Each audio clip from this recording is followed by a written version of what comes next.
The research approaches. So there are two broad categories of research, qualitative research and the quantitative research.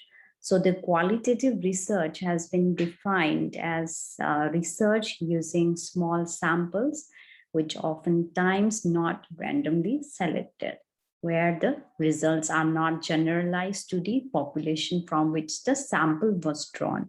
So on the other hand, quantitative research has been defined as research using a large, randomly selected sample of people where the results are generalized to the population from which the sample was drawn.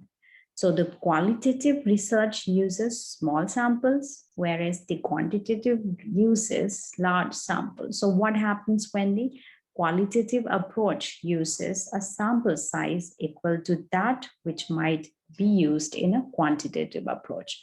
What happens if the results from the qualitative research study are generalized to the population?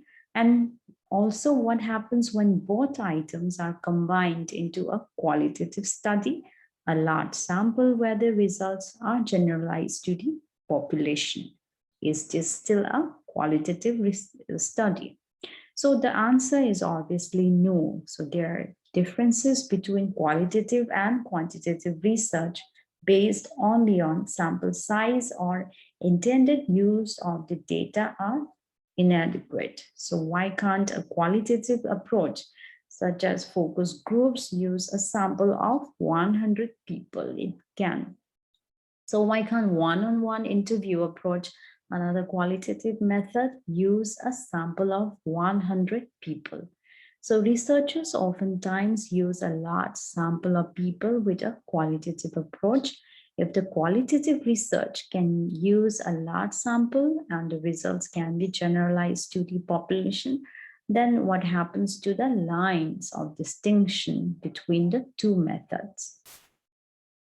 So the important distinctions here is that qualitative research, in-depth generalizations using flexible questioning, whereas in the quantitative research, in-depth investigations using inflexible or less flexible questioning.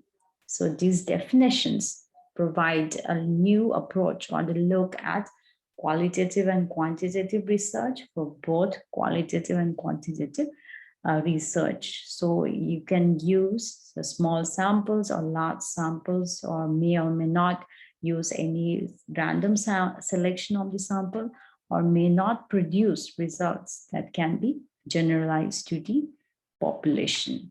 So the difference here is that the two methods relates to how the data collected or the questions are asked. So the qualitative research is a legitimate, reliable, and valid research methodology. The researchers start their research with a predetermined set of questions, procedures, and plans. So there's a question of flexibility here. The qualitative researcher has the option to ask unique follow-up supplementary questions, questions that can clarify the doubts or any sort of responses.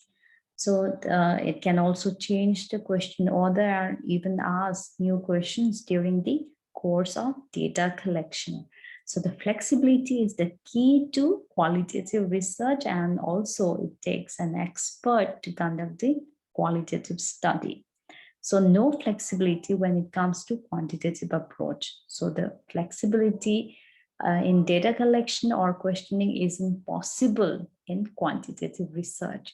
So the researcher develop a measurement instrument such as telephone questionnaire that is answered by every respondent, or sometimes with an exception of certain skip questions, questions for which a given respondent isn't qualified to answer.